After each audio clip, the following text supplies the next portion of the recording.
बिस्मिल्लाहिर्रहमानिर्रहीम अस्सलामु अलैकुम वरहमतुल्लाहि वबरकातुहू।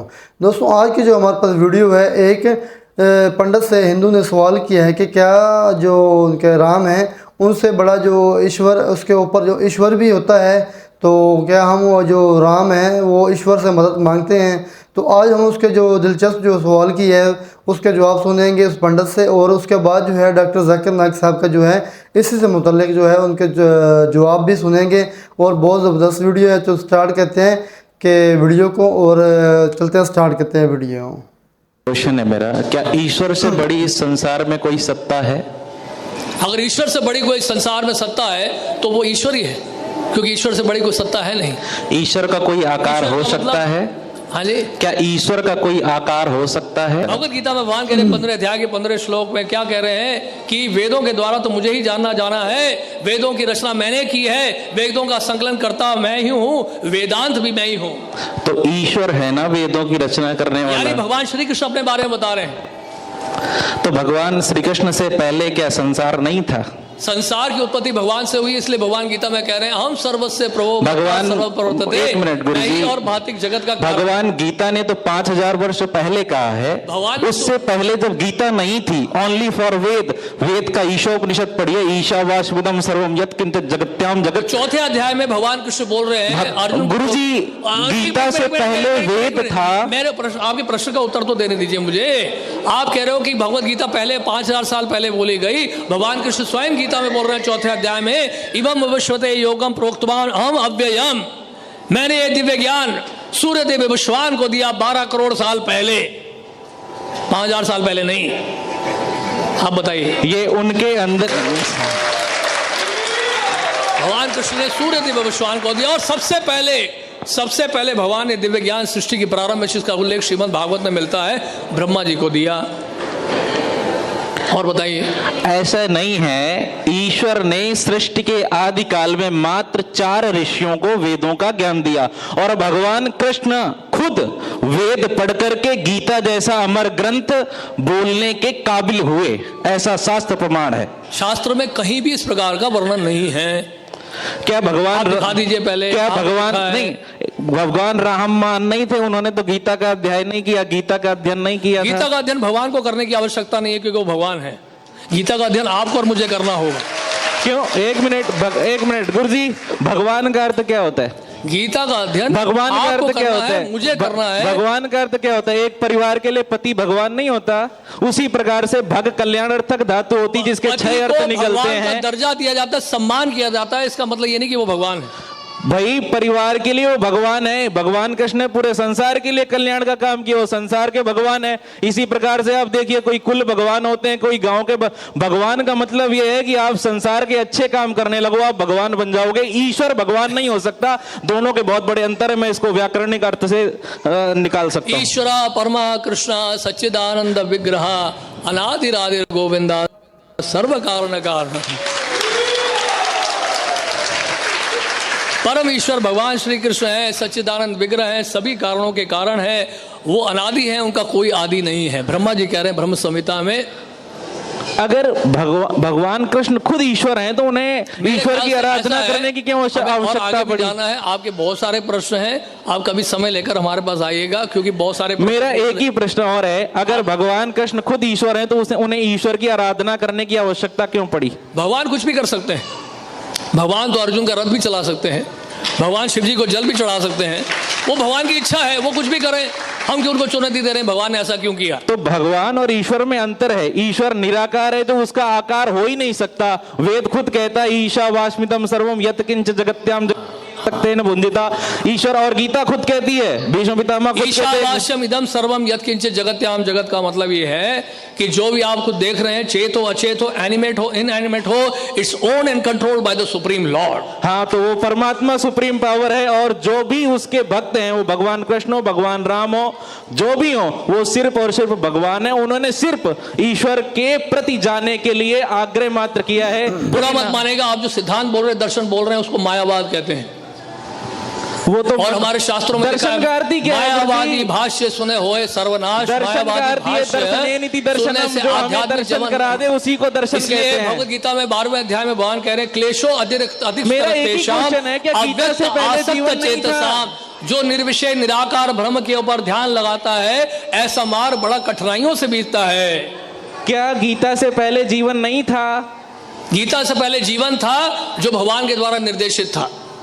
तो अगर हम वो तो वेदों में निर्देशित था, हम गीता की तो जगह इसलिए भगवान बोल रहे हैं गीता में, वेदैश्वर सर्वैरहम् अहम् एव वेद्यो वेदांत कृत वेदवित् एव च अहम्। वेदों की रचना मैंने की है, वेदों का संकलन करता मैं हूं, वेदों के द्वारा मुझे जानना है, वेदांत मैं हूं। ईश्वर का न कभी जन्म होता है न कभी वो मरता है। भगवान कृष्ण का जन्म हुआ है, इसलिए भगवान गीता के 4वें अध्याय में कह रहे हैं, जन्म कर्म च मे ईश्वर नहीं हो सकते, महान पुरुष जन्म कर्म च मे दिव्यम एवं यो वेति तत्वतः त्यक्त्वा देहम पुनर्जन्म नैति मामेति स अर्जुन। भगवान कहते हैं मेरा जन्म और मेरा कर्म दोनों ही दिव्य है।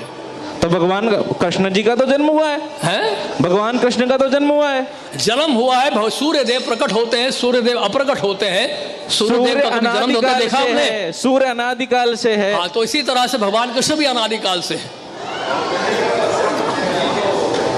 मेरा एक ही मानना है कि ईश्वर से बड़ी ना किसी भगवान की सत्ता है, ना कोई जो जन्म लिया है वो मरेगा, ये सार्वभौम सत्य है। इस कारण से भगवान कृष्ण ने भी जन्म लिया, वो भी महान पुरुष हुए, ईश्वर नहीं थे। उन्होंने संसार के कल्याण के लिए बहुत सी उपदेश दिए, या बाबा तुलसी ले लो, वाल्मीकि ले लो, व्यास जी ले लो, इसी प्रकार से वो भी थे। अगर हम उन्हें निराकार मानेंगे, निराकार का कोई आकार नहीं हो सकता, ईश्वर ही निराकार है, बाकी सब उसके भक्त हैं। ऐसे संसार में कौन सी व्यक्ति है जो निराकार से निकली हो? बताइए मुझे, क्या चीज? ऐसी कौन सी वस्तु है जो निराकार से निकली हो, जिसकी उत्पत्ति निराकार से हुई? बताइए बताइए। सूर्य जो है, सूर्य का प्रकाश से सूर्य निकला है, या सूर्य देव से सूर्य जो है, सूर्य ग्रह से सूर्य का प्रकाश निकलता है? अगर आप केन उपनिषद पढ़ेंगे, ये लाइट बल्ब से आ रही है, लाइट से बल्ब निकल रहा है। पहले लाइट आई है ना, पहले लाइट, एक मिनट, पहले लाइट आई है। यहाँ प्रकाश सर्वस्य योग माया समावृता मूढ़ो अयम ना भी जानाति लोको माम अजम अव्ययम। भगवान कह रहे हैं योग माया के द्वारा ढक लेता हूं मैं अपने आप को, और जो मूर्ख व्यक्ति है मुझे नहीं समझ पाते। भाई साहब ने कहा कि वो पहली बार ऐसे मजमे में मौजूद है और बहुत खुश है। एक चुटकी में उसके सारे गलत फहमियाँ इस्लाम की दूर हो गया। अल्हम्दुलिल्लाह, अल्लाह ताला आपको हिदायत दे। और उसका सवाल है कि क्या भगवान और अल्लाह एक ही है? इस सवाल के दो रुख हो सकते हैं, दो रुख। आप कॉमर किधर लगाते वो इंपॉर्टेंट है। अल्लाह और भगवान एक है? हाँ, एक है, एक ही है, दो तो नहीं है। अगर कहेंगे कि अल्लाह और भगवान यकसा है तो सवाल दूसरा रुख ले लेता है। इसका जवाब, अगर आप पूछना चाहते हैं कि अल्लाह और भगवान एक है तो बेशक एक है।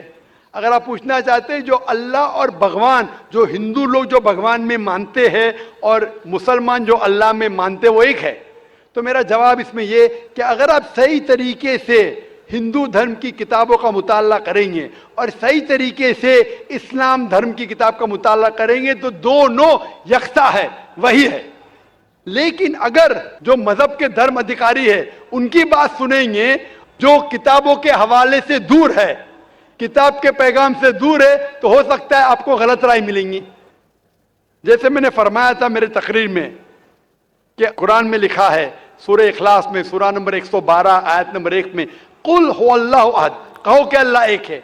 उसी तरीके से आप जब हिंदू मजहब की किताब का मुताला करते हैं, आप पढ़ते हैं, उसमें लिखा है छंदोग्य उपनिषद में अध्याय number 6 section number 2 shloka number 1 में लिखा है एकम एविदित्यम, भगवान एक है, ईश्वर एक है, दूसरा नहीं है। बेशक लिखा है श्वेताश्वेतर उपनिषद में चैप्टर नंबर 6 श्लोका नंबर 9 में, नाचस्य कसिज जनिता न चदीपा, उस भगवान के कोई वालिदैन नहीं है, कोई रब नहीं है। भगवान का कोई माँ नहीं है, कोई वालिद नहीं, कोई सुपीरियर नहीं है। लिखा है श्वेताश्वेतर उपनिषद में चैप्टर नंबर 4 श्लोका नंबर 19 में, नात्यस्य प्रतिमा अस्ति, उस ईश्वर की कोई प्रतिमा नहीं। प्रतिमा का मतलब है अक्स, painting, picture, portrait, statue, idol. उस भगवान की कोई प्रतिमा नहीं, कोई पिक्चर नहीं, कोई पेंटिंग नहीं, कोई अक्स नहीं, कोई फोटोग्राफ नहीं, कोई आइडल नहीं, कोई स्टैच्यू नहीं। ये दोहराया गया है यजुर्वेद में चैप्टर नंबर 32 श्लोका नंबर 3 में न तस्य प्रतिमा अस्ति, उस ईश्वर का कोई अक्ष नहीं, कोई प्रतिमा नहीं, कोई पिक्चर नहीं, कोई पेंटिंग नहीं, कोई फोटोग्राफ नहीं। तो जब आप मुताला करेंगे हिंदू मजहबी किताब का और कुरान का, हिंदू मजहबी किताब का ब्रह्म सूत्र में कहा गया है एकम ब्राह्म देवत्या नास्ते नीना नास्ते किंचन, भगवान एक ही है, दूसरा नहीं है, नहीं है, नहीं है, जरा भी नहीं है। There is only one god, not a second one, not at all, not at all, not in the least bit. तो जब हम इस्लाम और हिंदू मजहबी किताब का मुताला करेंगे हमें पता चलता है कि ईश्वर अल्लाह भगवान खालिक मालिक एक ही है, और उस खालिक मालिक ईश्वर भगवान अल्लाह का कोई अक्ष नहीं, कोई पेंटिंग नहीं, कोई मूर्ति नहीं, कोई फोटोग्राफ नहीं। हमें सिर्फ उस अकेले ईश्वर अल्लाह की इबादत करना चाहिए। बेशक। Hope the answer. तो यानी आपने ये जिस तरह हमने सबसे पहले बताया था कि उसने सवाल किया था भगवान राम से बड़ा जो है ईश्वर है, तो वो पंडित की आपने किस तरह जवाब देखा, उन्हें वो किस तरह यानी टाल मटोल कर रहे थे, लेकिन आपने उसी का जवाब जो है हज़रत डॉक्टर ज़ाकिर नाइक साहब ने बहुत प्यारे और अच्छे अंदाज में दिया और हमें बताया। जिस तरह उनकी किताबों में भी लिखा हुआ है, जो हिंदुओं की किताबें हैं वेद है और दूसरी है, उसमें बहुत सारी यानी लिखा हुआ है। तो और जिस तरह आपने पंडित का भी जवाब सुना कि वो किस तरह उन्होंने टाल मटोल कर दिया उसके जवाब को। तो यानी कि क्योंकि जो ईश्वर है यानी एक अल्लाह जो है वो उसका ना कोई जन्म हुआ है ना कोई उसका जना है उसने, तो अल्लाह पाक एक है और इसके यानी यही ईमान है कि अल्लाह पाक जो एक है और हज़रत मोहम्मद मुस्तफ़ा सल्लल्लाहु अलैहि वसल्लम आखिरी नबी हैं। तो दोस्तों ये जो आपने जिस तरह वीडियो देखी उम्मीद करता हूँ कि आपको बहुत अच्छी लगी होगी।